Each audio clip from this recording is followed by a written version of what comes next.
Bienvenidos a Resurgir Amerindio. Mi nombre es Felipe Betancourt, creador del juego. Este es un juego de cartas estratégicas chileno que busca abarcar las culturas e imperios que han estado acá en este continente americano. Lo que vamos a ver el día de hoy es algo que me interesa profundizar y es con respecto a los periodos históricos, cuál es su relevancia y en definitiva cómo el juego se va articulando en torno a este elemento que es tan característico y que sin él no existiría este juego. Las consideraciones que hay que tener muy en cuenta es que los periodos históricos son el eje central del juego, o sea, sin ellos en realidad no habría, sería solamente 7 turnos desordenados, pero no se vería quizás ese sentido de evolución o de una civilización que va creciendo, presenta desafíos, lo logró cumplir, se presentaron problemas, salimos adelante y terminamos venciendo al oponente por acumulación de puntos de victoria. ¿Ya? Entonces, cada uno de los periodos históricos va a representar un desafío estratégico que propone y que uno tiene que saber resolver. Si bien este es un proceso quizás un poco arduo al principio, cuando tú logras interiorizar este sistema de 7 turnos compartidos enmarcados en periodos históricos, es cuando también ya el juego fluye de manera muy natural, porque en definitiva tú ya lograste interiorizar toda esta matriz que son como estas carpetas grandes, ¿cierto?, que contienen los turnos. O si no, serían solamente 7 turnos y nada más. Pero no, la idea es que se vaya viendo esta evolución de la civilización. Y obviamente eso también va a suponer enfrentamientos con el rival, ¿ya? Lo otro también muy importante es que son 7 turnos compartidos, pero al irse intercalando las fases, quizás alguien podría decir, en realidad son 14 turnos, porque son 7 turnos, pero por 2 son 14. Yo creo personalmente de que ambas visiones están bien, pero me gusta pensar de que son 7 turnos compartidos, porque también no es que uno juegue un turno y luego de hacer todo le toca recién al rival, no. También en este juego se busca esa contrarrespuesta, tanto en la fase de expansión como también en el planteamiento de los enfrentamientos, que sería la invasión. Lo otro también muy importante es ver el tema de el primer jugador. O sea, en este caso vemos que el primer turno del juego, lo vamos a ver luego en las fases, es de marcha blanca. Y luego quedan 6 turnos, en los cuales el segundo turno, mi oponente quizás va a empezar, en el tercer turno puede ser yo, en el cuarto él, en el quinto yo, en el sexto él y en el séptimo yo. Entonces uno quizás podría preguntarse, ¿qué ventajas tengo yo con respecto a mi oponente si yo soy el que quizás gané en el dado, gané en la moneda, soy el jugador inicial, pero el primer turno no se puede atacar? Claro, si bien es así, hay que considerar que el turno 3, que es el primer turno del equinoccio, lo tengo yo.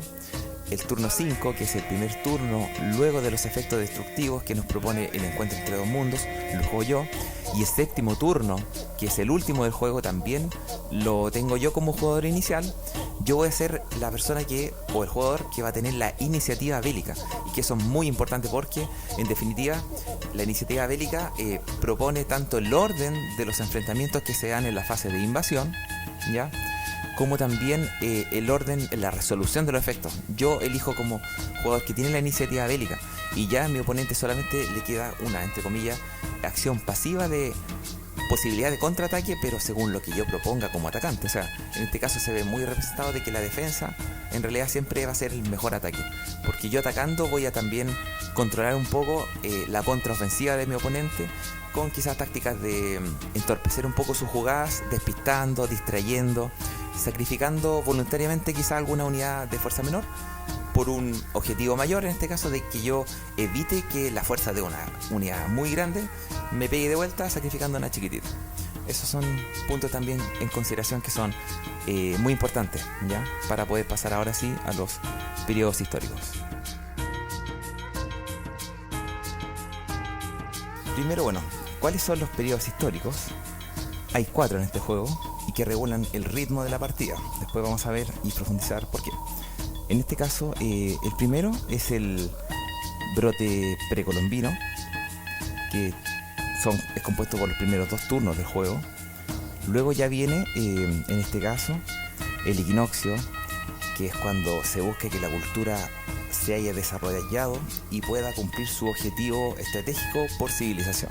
Entonces, vamos viendo que los primeros 2 periodos históricos son marcados estratégicamente por alcanzar tu propio objetivo, ¿ya? En este caso voy a ir poniendo algunos ejemplos, pero la idea es que quizás más adelante pueda hacer yo un video propio de cada cultura, para que de esta manera puedan entender mejor y les haga sentido también toda esta información. Porque al final yo siempre, cuando explico mi juego, trato de que las personas se imaginen que realmente están ahí, están viviendo la cultura, están encarnando su civilización, y de esta manera va a ser todo mucho más, le va a hacer mucho más sentido, y va a ser mucho más entretenido también y más fácil de entender, ¿ya? Así que primero vamos a empezar por el primer periodo histórico. En este caso es el brote precolombino. Antes de empezar se hace el setup por civilización, ¿ya? Por lo tanto, antes ya de empezar a jugar incluso el turno 1, se realiza el setup por civilización, que tiene que ver con el origen místico y sociocultural de cada cultura, ¿ya? Por ejemplo, no sé, si empezamos a jugar con los Rapa Nui, por dar un ejemplo, tengo que yo empezar con mi setup, que incluye en este caso de los Rapa Nui, comenzar con un artesano y una estructura de desarrollo que es el Moai básico, porque sin eso Rapa Nui no existiría. Cada civilización va a tener esta partida distinta. Por ejemplo, hay culturas de que empiezan con cartas específicas, digámoslo así, las tribus amazónicas empiezan con el río Amazonas. Esa es su estructura de desarrollo base con la cual ellos empiezan. Por ejemplo, si vemos el caso de Mapuche, tienen que girar el mazo y poner en juego la primera unidad militar de tal coste, ¿ya? Entonces, el setup inicial ya va marcando de qué va la civilización, en qué sentido encamina su estrategia, si va a ser quizás más desarrolladora, más conquistadora, más bélica, más constructora, o quizás hay otras civilizaciones o culturas que son más de la resistencia, de en definitiva poder desarrollar su propia cultura, pero no conquistar, sino que son quizás más culturas más pacíficas, o que no están interesadas en esta expansión. Entonces cada cultura que uno va eligiendo va generando ya desde el setup inicial su diferencia, su elemento distintivo único. El brote precolombino, entonces, son los primeros 2 turnos del juego. El turno 1 está caracterizado por la marcha blanca, o sea, bajo ningún punto de vista se puede atacar en el turno 1, y eso también permite que cada cultura, por lo menos ya en el turno 1, trate de enfocar su estrategia a cumplir el objetivo que va a tener que sí o sí cumplir en el equinoccio. Ya, esa es la idea, de que la cultura se vaya desarrollando, se vaya expandiendo.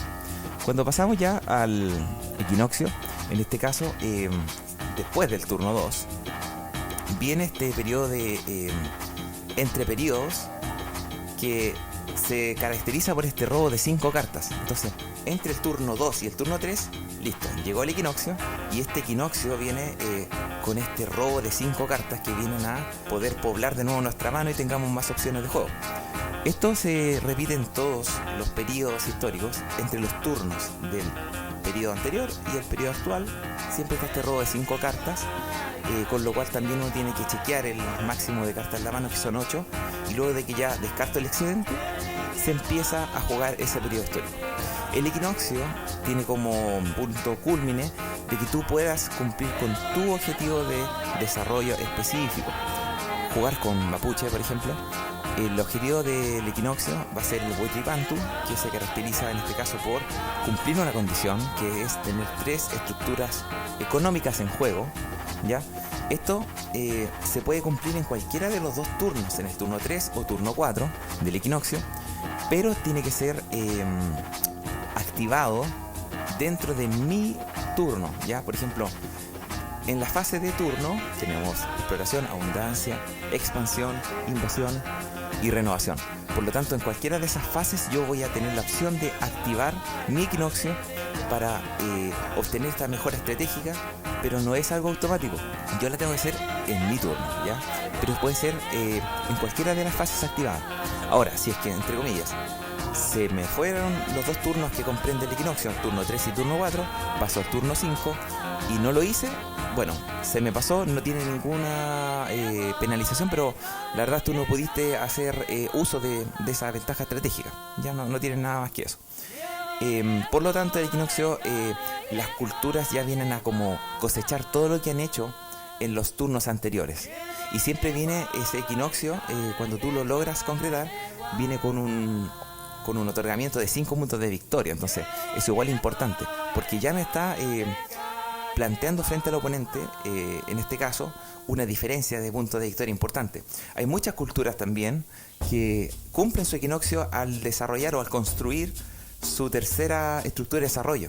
Por lo tanto, esa estructura que ya están construyendo le otorga puntos de victoria más estos 5 puntos de victoria que le da el equinoccio. Entonces, muchas veces podemos estar viendo 6, 7 puntos de victoria de una. Y por eso es tan importante también centrar la estrategia en cumplir tu propio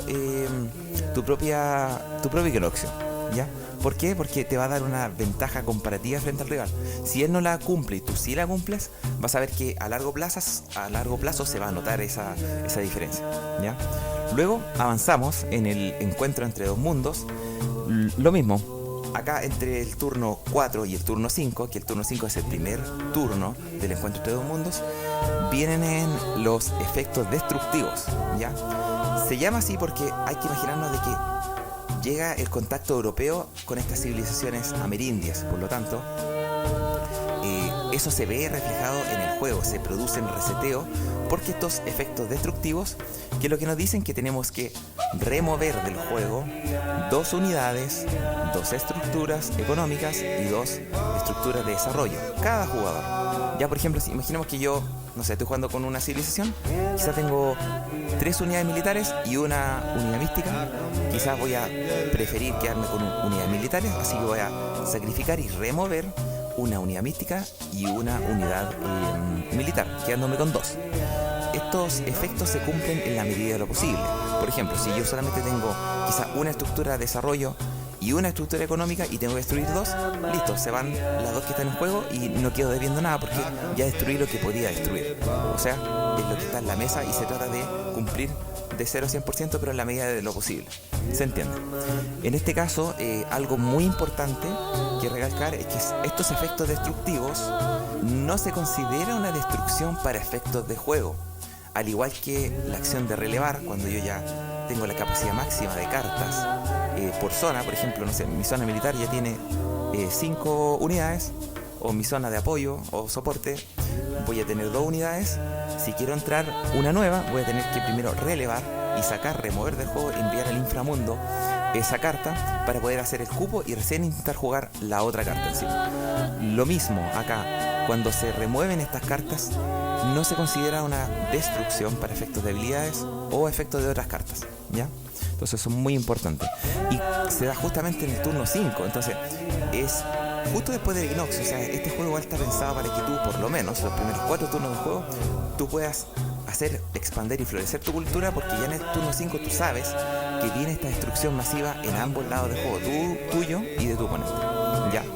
Así que de eso se trata el encuentro de dos mundos, y cada cultura tiene una habilidad única que le va a poder hacer un poco frente a esta destrucción. Ya hay algunas que quizás destruyen menos unidades o menos estructuras, dependiendo de cada civilización, o quizás hay algunas que tienen una compensación por este efecto destructivo, ¿ya?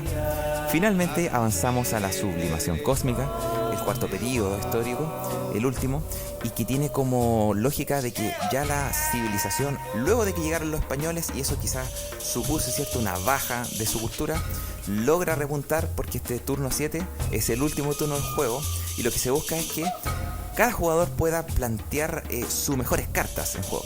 ¿Cómo se logra eso? Primero se revisa la mano, se conservan 3 cartas, las mejores, las que nosotros queramos.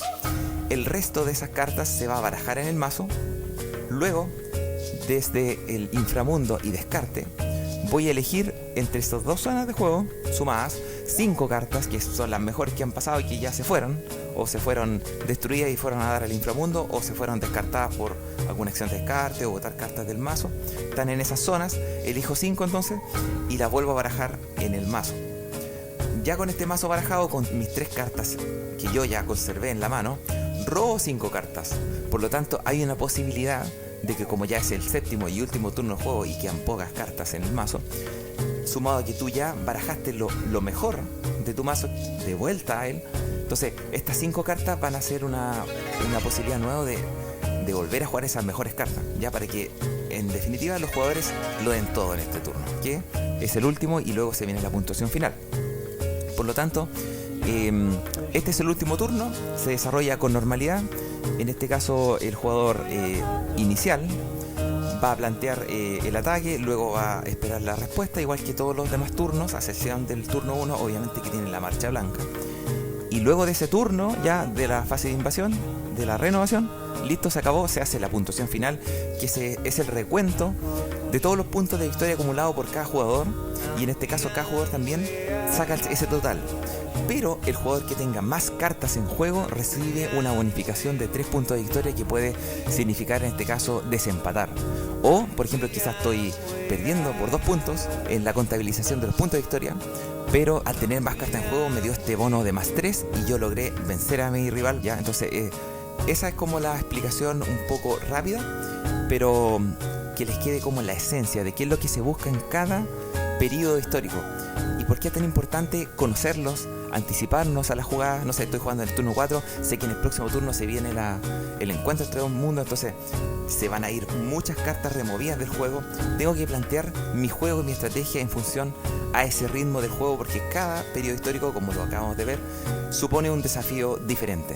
Entonces, saber adaptarte y usar la estrategia va a ser fundamental.